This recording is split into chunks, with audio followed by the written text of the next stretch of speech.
All right, joining me now, always a thrill when he comes on, and we have a lot to discuss. The voice of the NFL on CBS, Jim Nantz. Jim, how are you? Hello, my friend. How are you? Good to see you, Jimmy. Always a Good. lot to talk about, especially after the first week of the season Yeah. and so many stories, so much speculation about where it goes from here. So I'm fired up, ready to talk to you. And what a week for the NFL. Unfortunately for you and Tony, you didn't have the best game, although I think not the best game in terms of, you won it close late, but an eye-opening game, I think, nonetheless, because the Packers didn't just beat the Lions. I mean, they dominated. So I thought that was significant. But the NFL, in terms of what they got Sunday night, Monday night, good Lord, it's amazing. The show keeps rolling on. Well, all of the prime windows and the 425 window is the biggest rated one of all, despite what you may hear somewhere else. They all hit except for our game. But our game had so much buildup going in with Parsons, with Micah making his debut in a Green Bay uniform. So we love the matchup. It didn't turn out to be as riveting, in fact, nowhere close to these other games, but I'm glad we were there to see it, and it was an impressive performance by the Packers. Yeah, it was telling also because I'm of the belief that the Lions, it could be I don't want to say a rough year because they'll still do well, but losing all those coaches, I think is going to be a factor. I think maybe you saw a little of that on Sunday in your game there in Green Bay. I think they're going to be okay. I really do. Okay. I think they've got too many weapons. Of course, we met with John Morton and Kelvin Shepard, the two new coordinators, and I don't want to minimize the loss of Aaron Glenn and Ben Johnson, and they rightfully earned themselves head coaching jobs. But I think that's just, this is a reflection too on the preseason. You don't really have a chance to go through the mechanics of play calling, setting up your defense, whatever, and getting into the flow of it. And they were playing a very fired up Green Bay team that had been boosted by the acquisition of Micah Parsons. I mean, you just don't go from 15-2 to over the cliff. There's just too much. There's just too much talent there. There's too many skilled players, and I believe in those coordinators are going to be okay. And I believe in Dan Campbell, most importantly. Right. All right. That's a good point about the preseason. We got to get into, you're going to celebrate your 40th anniversary here at CBS, and it ties into the Bills-Jets game that you'll be calling on Sunday. Before we get to that, let's do some schedule stuff because we love to do this. Yes, we do. Yes, we do. Let me start. Well, I'll start with this. I'll go backwards.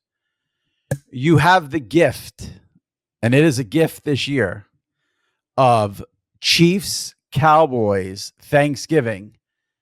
And a lot of people think it will be the highest rated regular season game of all time. I want you on the record. I want Jim Nantz on the record. Will you break a record on that day? I think there's no question.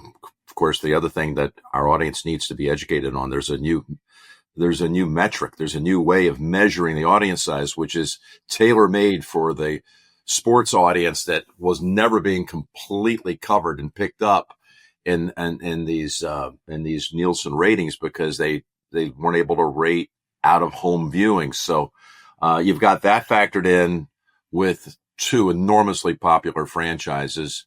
It'll help if they have good records. It'll help even a little bit more. But even with that, people are watching football on Thanksgiving Day. It's the prime slot in the late afternoon.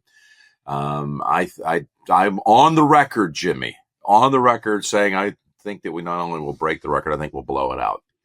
Wow. Yeah. When you have the Chiefs, it's funny. I don't know if I've talked about it with you. I think we have, but I've definitely talked about it on the podcast how the Chiefs had become the new Cowboys in terms of ratings. And the Cowboys are still the Cowboys because I remember last year getting into it a little bit with a late season game that I thought should have been flexed out of Monday night. And Joe Buck said to me, the Cowboys will never be flexed, even if they're terrible. And then that game did like a huge rating when they were completely out of the playoff race. So you get the Chiefs and the Cowboys. You probably couldn't have gotten a better matchup in terms of if you want to break the all-time regular season record, right? I think that would be the dream matchup right now. I mean, the Cowboys have like a half a century of history behind being the team that America watches the most, and then Kansas City's in this little dynasty stretch right now with maybe the biggest star in the league. You know, one of the top 2 or 3 guys, and Patrick and Andy Reid, and their habit of winning. Yeah, I think that would probably be about the best matchup you could come up to try to figure out how to break the record. Then you put it on Thanksgiving Day.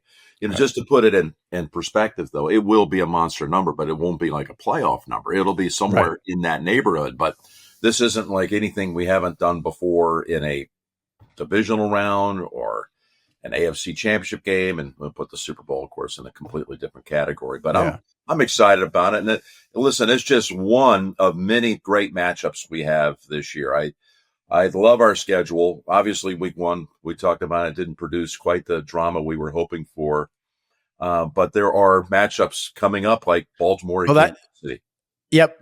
That's where I want to go. This is where I want to go with you before you, because I don't want to give it away. I'm just curious. So Jim and Tony Romo will have Bills Jets this Sunday, and we'll get into it because I know that's a big day for you and an anniversary. But I want to look ahead because I was trying to figure out where Jim and Tony will be the next few weeks. And week 3, I thought there were 2 possibilities: Bengals at Vikings or Broncos at Chargers. Where will you be week 3? Well, actually, there was a second game that I think was being discussed, and it's not Pittsburgh, New England. That's the one that was being discussed. Oh, no. Which one would you send us to? I would send you. Well, I'll say this. The assignment, by the way. So go ahead. I'll say this. I think if they sent you to Minnesota for Bengals Vikings, or to I was going to say San Diego, LA for Chargers Broncos, I'd have no quibble with. I think they can send you to either one, and it's a good choice. Me personally, I would probably send you to Cincinnati, Minnesota, only because you probably don't get the Vikings a ton. Ding, ding, ding. That's where we're going. So last night had to make you happy knowing you have the Vikings in 2 weeks, and we got a little way. And it is. I've seen the maps, the preliminary maps for week 3, and it is the biggest split for us on a regional week. And the second biggest audience size is the Pittsburgh New England game. You got to remember, the game you're talking about is not a doubleheader day for us, Denver Chargers. It's in that late dangling 4:05 Eastern time slot. And you don't normally, it does sometimes happen to where it's the biggest audience size, but it's rare. And we're going to do Cincinnati, and I think that's exciting. I think that's a good matchup. And you've got, look, among other things, you got Jamar Chase and Justin Jefferson, old teammates from LSU, and maybe the 2 best guys. I heard Joe make a reference to it last night. No, maybe it was Scott Van Pelt. Scott in the postgame show, they had Jefferson on the desk, and he was saying, "You're the best in the league. If it's not for your old LSU team, and we're going to have that little matchup." Matchup, so it'll be fun. That's great. Yep, that works. Now, week 4, you mentioned that's a no-brainer. Ravens Chiefs, no-brainer. I mean, absolutely no-brainer. Doubleheader game. Lamar against Patrick, and by the way, they're both 0-1. So somebody's going to walk out of that game, at best 2-2 right now. Right. That's a big one. That's one of the biggies of the year. And then I wanted to get you, and then the last one here is week 5. I'm curious. Denver at Philly or Cincinnati at Green Bay? It's tough. That's a tough one to call. No, you got the wrong week there, big guy. Cincinnati Green Bay is the following week, I believe. Week 6. That's week 6. Oh, that's okay. Right, I wrote that. Yeah. I said week 5, Denver at Philly. Week 6, Cincinnati at Green Bay. I was going to say, is that where you think you'll be those 2 weeks? We have not been assigned yet, but I mean, I think you can take it to the bank when you have the Super Bowl champs. We don't get a chance being normally on the AFC side of the ledger. We don't normally get that many swings at the plate with the Cowboys or the Vikings or the Eagles. And here they are, the Super Bowl champs. And it's a sexy matchup, Denver and Philly. We're going to, it hasn't been assigned. I think it's 99% of the way there. And the next week, week 6, is back to our doubleheader game.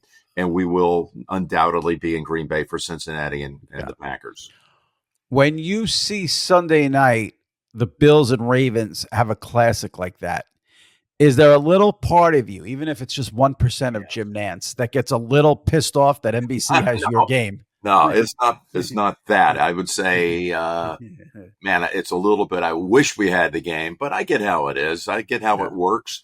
And when it came to the disbursement of all the games, and you have that first place schedule on the AFC side, so you know Baltimore's going to play Kansas City, and Buffalo's going to play Kansas City, and Buffalo's going to play Baltimore. But you can't get them all. And by the way, we didn't get to hand pick. So we knew we were going to lose one or two of them, but we did get Buffalo, Kansas City, and we did get Baltimore, Kansas City. So something had to give. And listen, it was a great show, fantastic game, good for the NFL. I mean, what a way to start the first week of the season with that game. It was a storybook. It really was. So you don't send Tirico a text and say, "I hate you for taking our game." No. I love Mike Tirico. So there's no hate in the heart. Last one on this, and then we'll move on. Do you know? I mean, you just came off Lions at Packers. Do you know what your best NFC game is for the season that you think you'll end up with? Obviously you don't know down the road, and things can change. You get an injury, a team flops. But I'm just wondering if you know off the top of your head if you have a better NFC matchup coming down the road. Well, we have some crossovers where we have 1-1. Yeah. For example, we have late in the season we have Pittsburgh at Detroit. Who knows where that's going to fall at that time? Right. I'm just thinking about the Cowboys. With the Cowboys at Denver. Now, it gets confusing to a lot of folks, but the broadcast network travels with the team from your conference. So Dallas at Denver, even though it's a team from each conference, that normally would not have been in our package. Right. And that will be a game that obviously we will have the chance of doing. Yeah. So that might have been it. The Lions and the Packers, it's a straight up NFC matchup.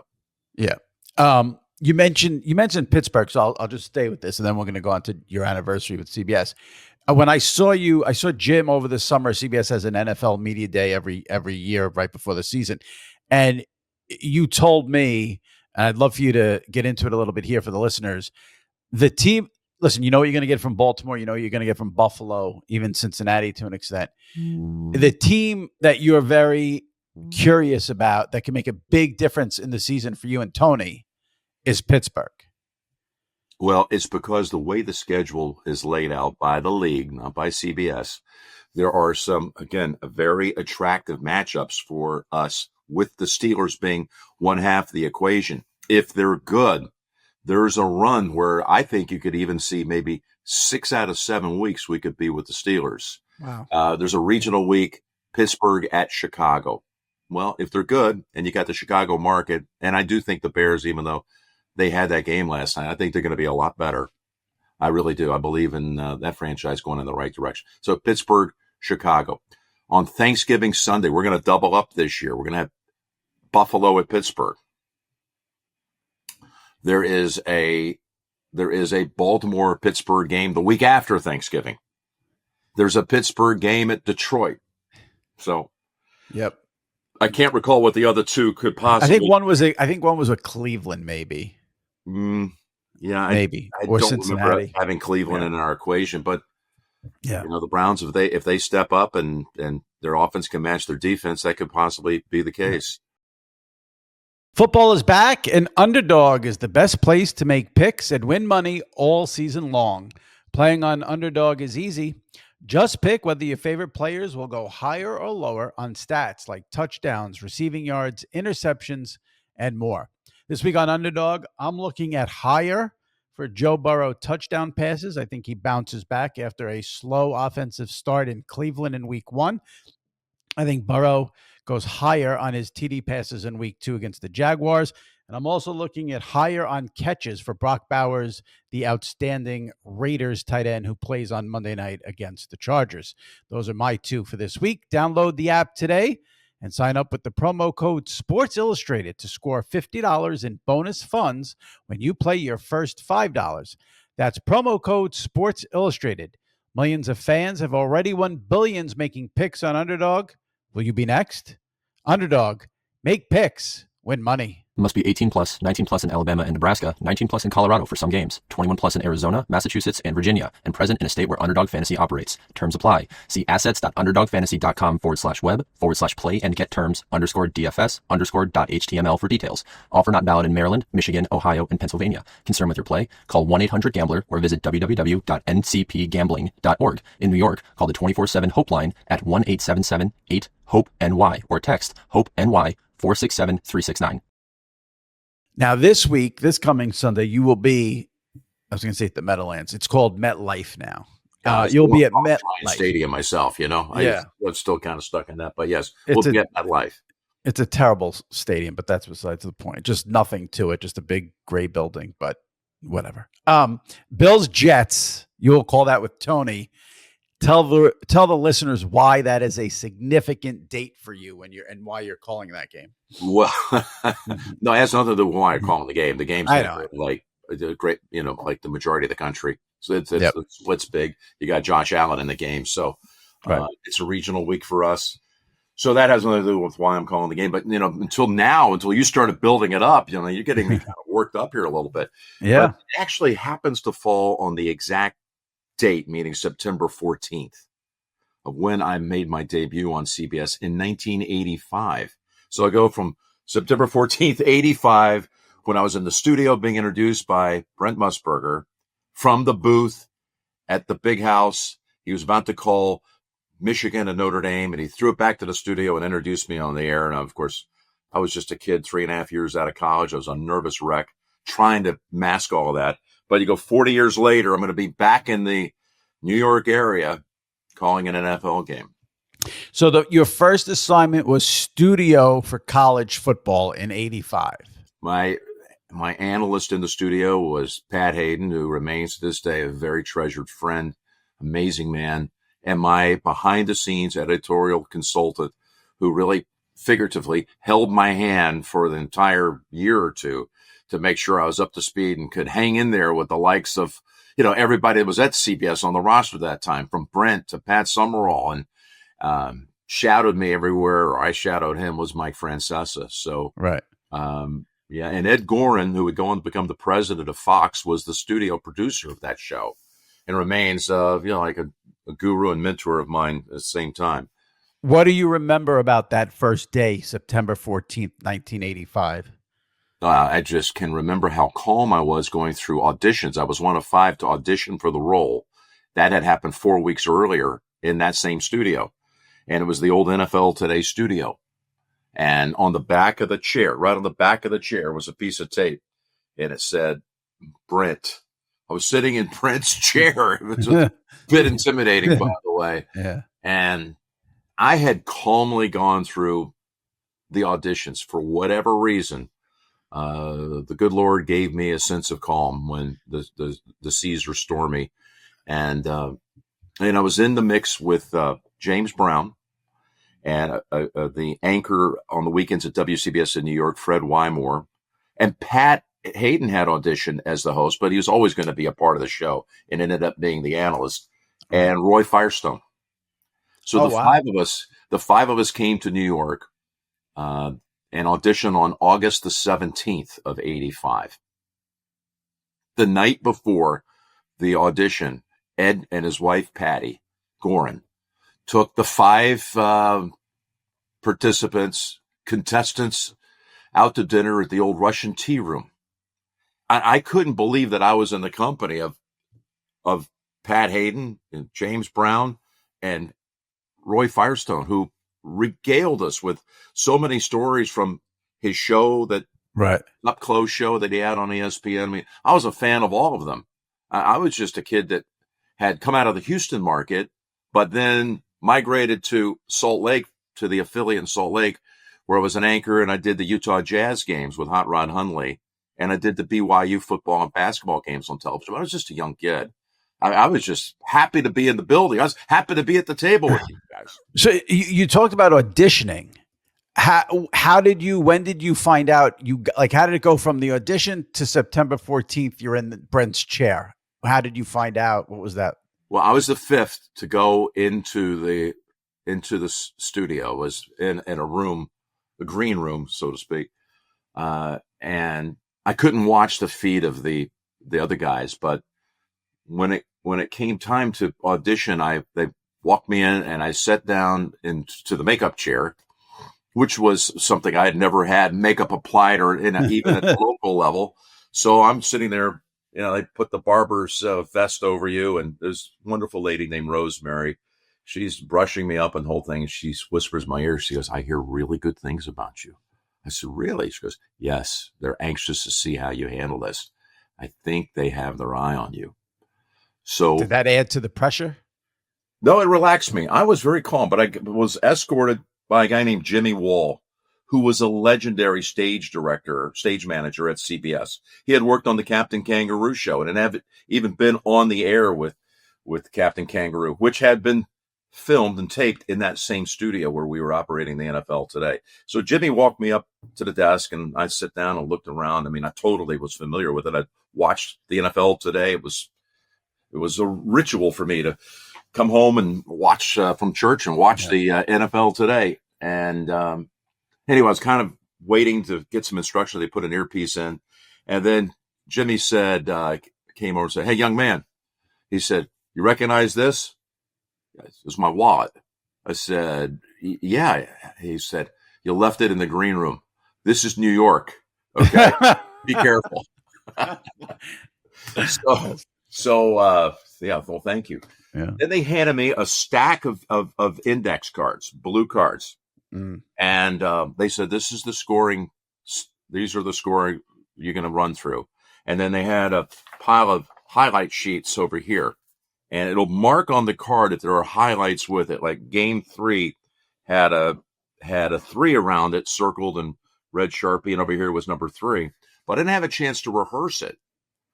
And again, I'd been told the night before from Ed that we were going to run through the top 25 scores in the first segment, and eventually I'll cut you off and send you a commercial.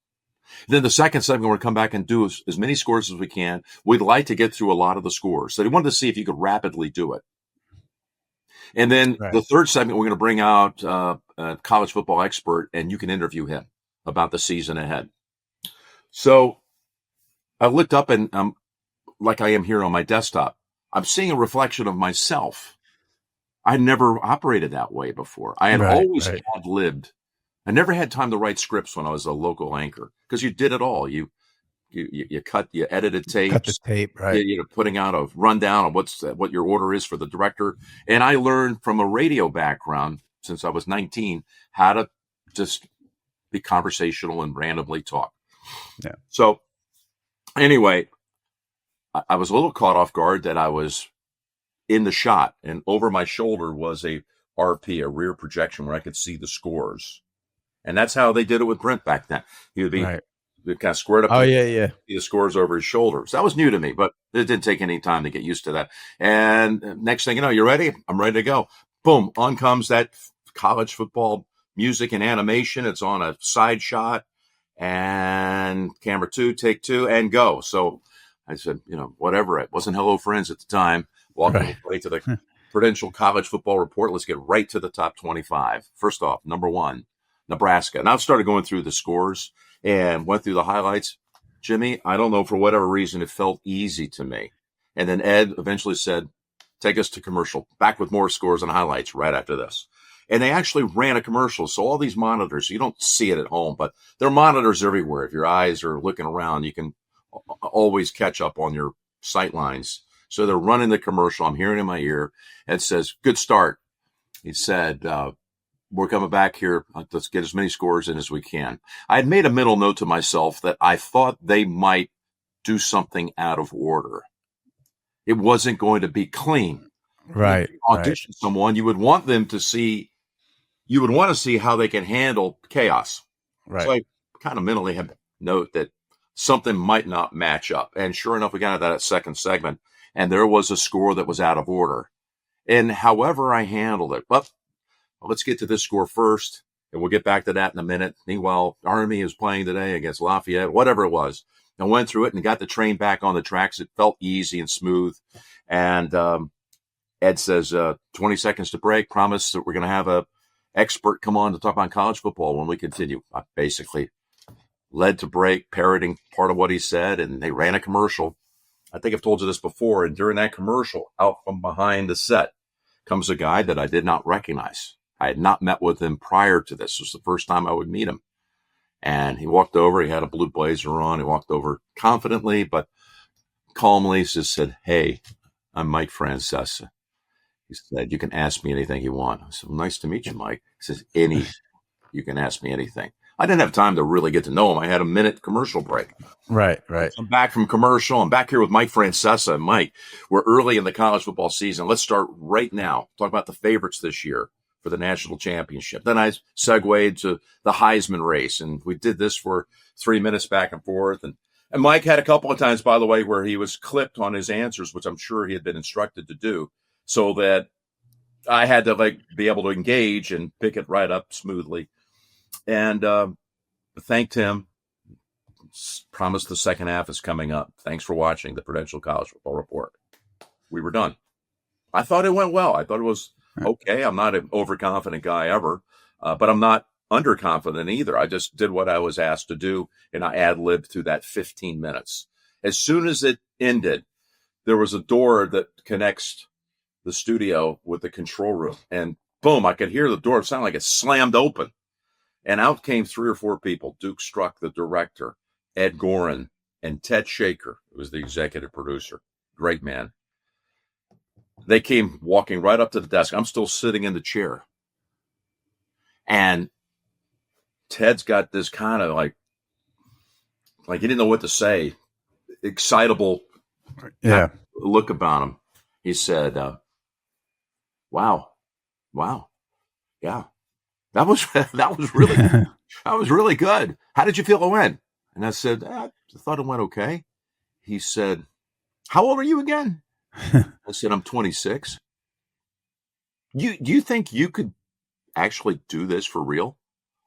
And I said, "Would I have more time to prepare?" He said, "You'd have all week to prepare." Right. I said, I can do this. He said, "You remind me a lot of that guy." He pointed right over my shoulder. Well, the old set had all these little monitors that were buried inside of the walls. It was taking all the feeds, and that was the kind of the set design. And he pointed to a monitor. CBS, again, this was a Saturday we auditioned. So the network was on the air with a horse race, the Wood Memorial. And I looked over, and I guess I had turned too late, and they'd made a camera cut. And it was the horse racing analyst, again, biggest student of television. I knew everybody was on the air. The guy's name was Frank Wright. Not Frank Lloyd Wright, but Frank Wright. Right. And I said, "I remind you a lot of Frank Wright, who was this distinguished, 65-looking, guy that's seen it all in racing." Yeah. He goes, no, not him. Look again. I turn around and look. And Brent, of course, did everything. Right. On the camera cut. I said, "I remind you a lot of Brent Musburger?" He said, "You do." I said, "Wow, that's the nicest thing anyone's ever said." There you go. He said, "Hey, Eddie, I want you to take him out to dinner and you guys talk. Okay, I want you guys to get to know each other." So I went back to the Parker Meridian and we sat down, and Ed said, "Basically, young man, your life just changed today. You're going to be either the host of this show, or we're going to hire you to work and groom you a little bit at one of our O&Os. CBS owned and operated 5 stations at that time. Now the equation's different. You'll be in one of our O&Os. Well, instantly I knew I was going to be in New York or LA, maybe Chicago, whatever. At that point, he told me that, I knew my life was not going to be the same. We had dinner. I flew back to Salt Lake. I was excited. And I waited for the call, and then I found out that I had made the final 2, and I needed to come back to New York a few days later. And I went to dinner with the president of the sports division at that time, Peter Lund, who's still around, still champions everything I do. And I'm grateful for that. And Ted. And we went to a restaurant on 52nd Street, which is now a Mastro's Steakhouse. Mm-hmm. And they were vetting. I didn't find out till later, Jimmy, that I almost lost the job. I guess I had it. They did bring Roy back, too. But I guess that my order for lunch almost cost me the job. Because they ordered first, Right. and they ordered swordfish. Okay, I'm 26, and I'm eating hamburgers, hot dogs, steaks, fried chicken. Right. I don't know anything about sophisticated food. Right. And I looked at them and said, swordfish? That sounds interesting. What is that? I never had it in my life, okay? Right. And they thought, they both looked at each other like, no life experience. Yeah, no life experience. We're going to put this guy on national television, and he's never even heard of swordfish. How can we trust this guy? I didn't know that till later, but they later informed me that he almost lost a job on the order. So anyway, mercifully, gratefully, I got the call back on August the 29th of 1985 that I would be debuting in 2 weeks. And that brings us to September 14th. All right. Quick shout out to one of my favorite things in my closet right now, Cozy Earth. First off, their bamboo joggers, ridiculous. These are hands down the softest pants I own by far, like unbelievably soft. Same thing with the shorts. So it's the joggers and the shorts. I wear them both when I'm working from home, running errands, or even just lounging on the couch. They somehow feel cozy without being too warm, and they actually look good enough to leave the house in, which is rare for joggers. Also, the Everywhere pant, perfect in-between pant. Looks clean and fancy enough for a dinner out where you don't look like a schlub, but they're also stretchy and breathable enough where you can move around and be comfortable. You can wear them to meetings, travel days, or like I said, just you go out to dinner, you look neat. It's super versatile. Go to CozyEarth.com and use my code SIMedia for 40% off the best pants, joggers, shirts, everything. And if you get a post-purchase survey, tell them you heard about Cozy Earth right here. Built for real life, made to keep up with yours, Cozy Earth. I want to get into Brent and the NFL today a little bit, but I know I have a lot of people who listen who are New Yorkers, who are Mike and the Mad Dog fans, because I was a diehard Mike and the Mad Dog fan, so I know there's a lot of people listening. To give us a little synopsis of what Francesa did for you, as sort of your, what did you call him? Your editorial consultant. Yeah. Tell us what that relationship was like in terms of work, what he did for you. Well, you got to know that he had no on-air experience. Okay. He had not been on the air at this point in 1985. And he really was Brent's guy. Right. So he went with Brent out on the road for college basketball and helped prep him for the games. He was in the studio on Sunday for the NFL Today. You remember, Brent was back in those days doing the NBA. He was doing everything. And basically, he went on the road with him and helped him go through the process. He also wrote Jimmy the Greek's national sports column, nationally syndicated sports column that went in about 150 papers. He would ghostwrite it. The Greek would okay it. So he was doing a lot of things behind the scenes for CBS people. Got it. We would talk about football. We'd talk about matchups. We'd talk about key players. I would come into the city on Thursday for the Saturday show, and you can bank on having dinner with him Thursday night, breakfast, lunch, and dinner on Friday, going to the studio 4 hours before on the air. And I was over prepared. Mike's knowledge was, we know how deep that runs. And back then he was just a young kid too. So when I would be looking into, I'm looking into this camera now. I think that's the camera right there. When I'd be looking into camera 2, run by a great guy we just lost in the last year named Dave Cabana. So I look at Dave's camera. Just off to the side, over on this side, Mike would be standing there. I couldn't look at him, but I could see him. And early on, he would almost be like an orchestra leader. He'd almost be like, almost like I could see the hand gestures like good, right, or speed it up, or, calm down, or he just was basically just he was coaching you basically. He was coaching me. He was giving me positive reinforcement. Right. And listen, there's a bond there that's unbreakable for 40 years. He's a absolute huge figure in my life to this day. So the things that he did for me back at that time, of course he was assigned it, but a friendship evolved naturally, and we've been through a lot together. I think that it made an enormous difference for a young kid that was now suddenly cast in front of the bright lights. You got to remember, ESPN was 6 years old at that time. Right. I mean, to get a national television gig at that point it's still hard.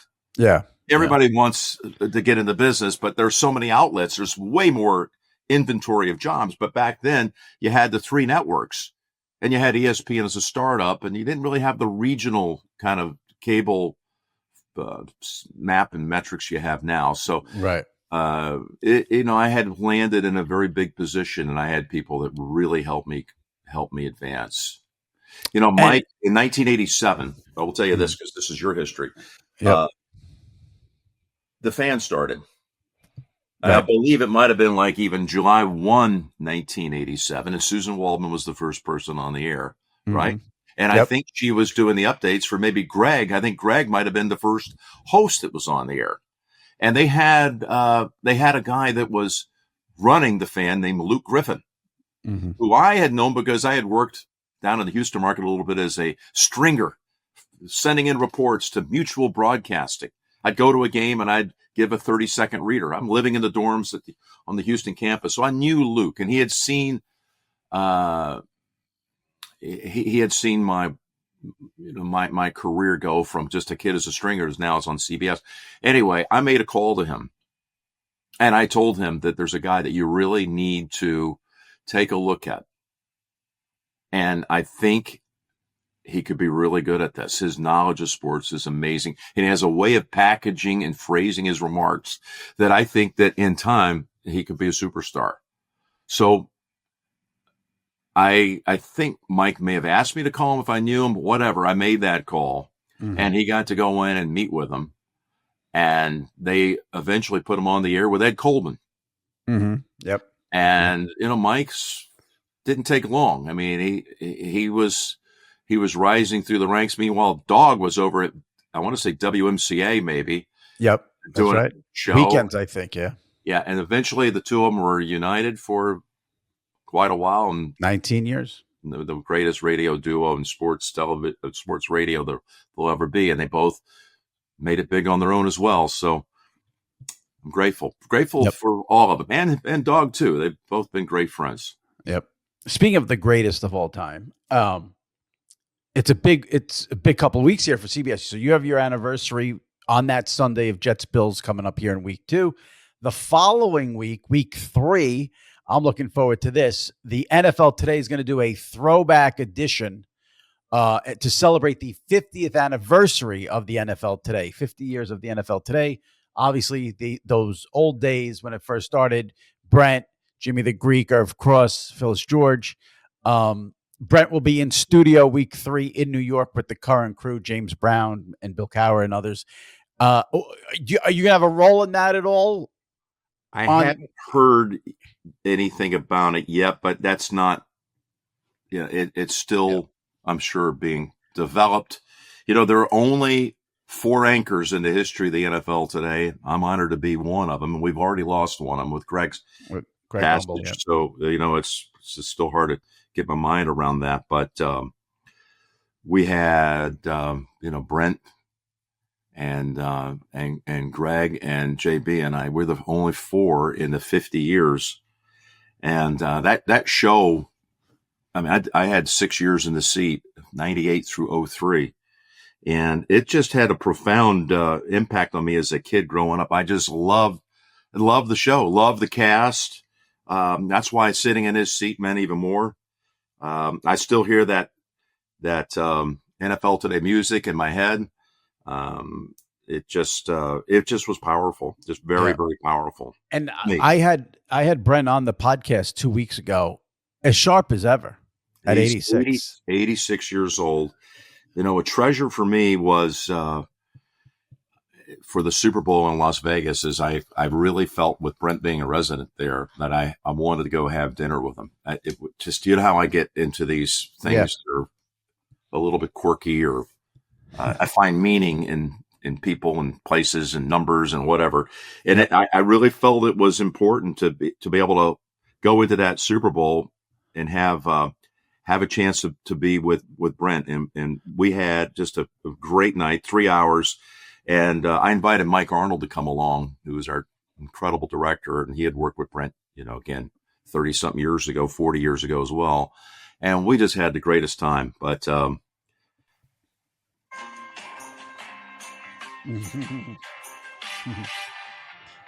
that? I sure do. I hope, and I can't wait to hear it week 3. I think people are going to should bring it back. What do you think, Jimmy? Absolutely, they should bring it. It should have never left. It should have never left. Listen, I'm the wrong person to ask. I'd bring back the old graphics. I'd make it 1980 all over again. So but yeah, that song should absolutely come back. Yeah, no, I think, I don't know. It's still impossible to beat that sound. Especially I got upcut here at the top. That opening drum set, man, that's it.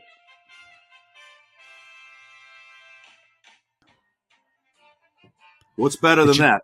It should be used. Theme songs that are out there. People talk about the CBS college football music that's lasted 40 years. And, there's Sunday Night Football's orchestration. There's the Masters theme music. I mean, this one deserves to still be alive. It should be. It should be. Hit that. It should absolutely be on Sunday, man. You jump out of your seat. I agree. They'll use it week 3 at least, so I'm looking forward to that. Yeah, I want to. Yeah, Brent will be in the studio. Yep. And I think we're all going to wear something that might look a little 70-ish. I don't quite have that down yet. Right. But I think it's a really cool thing that we're doing. I thought it was awesome that you had Brent on the show. And he finally got, and I talked about it on your show. Like, yes. We had to get him into the Hall of Fame. Yep. One of the most egregious, for whatever snubs. absences that there was in Canton. This guy that just created NFL Sundays from the studio. And I'm so happy and rejoiced that he is in. I'm looking forward to that week 3. I want to get your take on something I read recently, and then I'm going to end with a ridiculous question. I want to get your take on this because I saw this. This comes from John Oran's newsletter. He spoke to Tirico. Mm-hmm. And Tirico had an interesting comment about basically kids. I don't know if kids is the right word, but younger people today don't really aspire to be play-by-play people. They're looking more at the hot take stuff. I'll read you what Tirico's quote is here. Again, this is in John Oran's newsletter on Puck. I do notice when I go back to school now, you find more of the students who are interested in being hosts and opinion makers and less who are interested in being play-by-play announcers. The celebrity factor becomes the magnet, and the idea of coming through the ranks is not there as often as it once was, at least in some of the students I see. What has been your experience with that? You think Mike's onto something there? Do you get a lot of? Good. I think he's got an accurate read on it, Jimmy. I really do think that it speaks to the power of social media, hot takes, creating conversation, and they think that's the business, and they think that's what they want to get into. I'm sure that Mike also gets a tremendous amount of mail and inquiries from kids that are in high school or in college. I'm fielded all the time. Yep. And it's one of the honors of my life because I used to be one of those kids that was writing letters in my time. But most of them, when I try to distill what it is they want to do, I say most of them, not all of them, but I would say it's over 50%. They want to be famous. Right. They want to be on TV. They want people to hear them. And I'm going to go against the grain here. I'm sure Mike's wired the exact same way. That was never the hook. It was the story and the ability to be a storyteller that was the draw. It had nothing to do with trying to get your face out there, your name out there, or say something profound. It's just different. It speaks to the way we work today. Everybody's got a hot take on everything. And, it's okay not to have a hot take on everything. People feel like they're incomplete if they're not able to converse and have something really sharp and edgy to say. Yeah. It doesn't have to be that way. But I do think business is losing out on having a reservoir of play-by-play guys because everybody is drawn to the idea of being on camera. Right. And that's fascinating to me because I understand the appeal of the hot take, opinion, get your comments out there, become famous, make money. I get why that would appeal, but that should not take away from the fact that, at least from my perspective, and maybe I'm in my own world on this, but like, I think play-by-play is one of the coolest jobs you could have in the entire world. I mean, when I was a kid growing up, I wanted to be the play-by-play guy for the Yankees. That's what I wanted to do. To hear that kids don't think that play-by-play is, and I think Tirico hit on something too, because you see this no matter what the profession is. It's not just to play-by-play. The younger kids don't want to pay dues. They don't want to work their way up. I mean, I've seen this at SI. People come in at 23, 24. They want to be a senior writer. I mean, there's, I think, a lot of that element to it as well. But play-by-play is like one of the coolest jobs you could have. It is actually the coolest job you could have. Yeah. It really is. And I see this same urgency too when I communicate with younger people who want to get into business. They'll send me a tape while they're in school. I'll follow up. They'll follow up maybe a year out of school, and they'll send me another reel. I'll say, well, you've got to go somewhere and get that experience. Yeah, I understand that. But do you know anybody at CBS I could send it to? I mean, they're 22 years old, and they think, wait a minute, why do I need to go to Casper, Wyoming? Why can't this tape just land on the right desk at one of the networks? I see it all the time, Jimmy. But the job, people are going to say you're talking about your own job, and that's self-aggrandizing here, but it is an art form. Being able to absolutely put the whole thing together and leave an impression. Not be the story, but be the undercurrent that makes the story even a little bit richer. It's a tremendous responsibility. And, we've talked in the past about the old play-by-play voices of my youth, and we still have Al out there working, doing great things. And I love Al Michaels. And, I watched him a lot as a kid. He probably cringes when I say that. I did, and admired him, and still just hang on every word he says. But like, the idea that you can be at the event is the draw. It's not to be setting it up with a bunch of hot takes or watching it and then following up with a lot of takes in the aftermath. Remember, the rating is the game. It's not the announcer, but we, as the play-by-play broadcasters, have a chance to be in that massive audience. We're there on the scene. The goal is to be at the game, in my mind. And I'm not trying to disparage the studio work or the hot takes guys. It's just, I found the richest rewards I could have. I'll go back to being the host of the NFL today. When we got the NFL back in '98, I got a call from Sean McManus and Tony Petitti, who's now the Big Ten commissioner. Yep. And he said, Jim, you were here in the past. I used to call NFL games. I was like 30 years old. I was calling NFL games. And who was your analyst when you were 30 years old? Hank Stram. Okay. Yeah. Did a lot of games. I think eventually Randy Cross, who was a joy to work with. Tim Brant too. Tim Brant. Love Tim. Stay in touch with him. But we get the NFL back. And we had lost everybody. Greg went to NBC, JB went to Fox, and I still had things to do.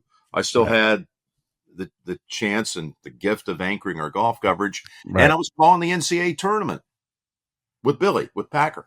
Yep. And so, I had every reason to stay at CBS.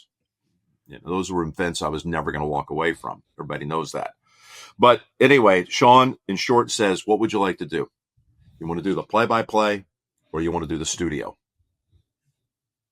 Well, I like the idea because of my hook to that show, that music, that set, Musburger, Phyllis, the whole crew. I wanted to go in there and recreate the NFL today. And I like the idea I could be off the road for almost a half a year. And my agent, Barry Frank, said, Jim, you're making a mistake. You got to do the game. I said, Barry, I've got to get this out of my system. I want to go back. I'd come in as a studio guy, kind of transitioned to a play-by-play guy, and I wanted to go back and dip my toe in that. Still anchor the golf, still call the NCAA tournament. So I did it for 6 years. And at the end of 6 years, in the summer of 24, I was in Houston. It was Father's Day weekend, and I got a call on a weekend from Sean and Tony, and they said, we're going to make a change. We're going to put you on the #1 games with Phil. We're going to put Greg in the studio. We're going to flip you guys. And I'd heard it for 6 years from my agent that you should have chosen the games all along. Right. That's your calling, is what he said. So I got to see it all. I'm grateful for my time. I got to be in the studio. And I'm now at 500. And this weekend will be my 505th NFL game on CBS. Oh, that's right. I remember last year you guys did a little something on camera. Wild card game. Yeah. All right. So speaking of calling everything, I'm going to end on a ridiculous question. CBS and Paramount, they just made some big headlines because they acquired UFC. Would we ever see Jim Nantz call a UFC match or host a UFC event or do anything in terms of UFC coverage for CBS and Paramount? It hasn't been discussed yet. I mean, I'm excited that there's a commitment to acquiring properties, and I'm excited about these folks that have come in here, led by David Ellison, and I know and Jeff Shell, and I know how committed they are to sports. I know this is a different way of looking at sports, but it's good for us. More jobs for all the people I care about, the producers and directors and all the people I work with in CBS Sports family. So when they have their first event, not on Paramount, but it's on big CBS, and they say, Jim, we need you to just, host the studio for us until we get to the actual fights. Would you be intrigued, or would you say not my bag? Well, I've always had one rule, so I probably have to stick to it. Well, you could maybe go back through all the events that I've done and say, well, how much did you know about polo? How much did you know about speed skating? How much did you know about whatever? I mean, I've done like 40 different sports in my career, if you take the full scope of it all. But I've tried to be heavily involved in only things that I can talk about with some erudition. I don't feel that I'm qualified to be able to speak to UFC. I mean, we got baseball, and this is, you were in grade school. We got baseball 35 years ago, and I got offered a chance to be a part of that package. Not as play-by-play, but I didn't feel like I could handle it well enough, converse it well, even though I love baseball. Right. And I was always very mindful and careful. So I don't expect it, but now after this podcast, I'm getting a phone call about this. We'll see. All right, so we've got Jim Nantz, Tony Romo. This Sunday they will be calling the Bills-Jets game. Week 3, Bengals-Vikings. Week 4, a biggie with the Ravens and Chiefs. 40 years at CBS for Jim Nantz. Congratulations. Appreciate you giving me the time. Nice of you to let me stir some old memories, and they needed a place for these stories to land. They've been sitting in my head for a while. I appreciate it, Jim. There you go. You got it anytime. Thanks, be well, Jim. Have a great season.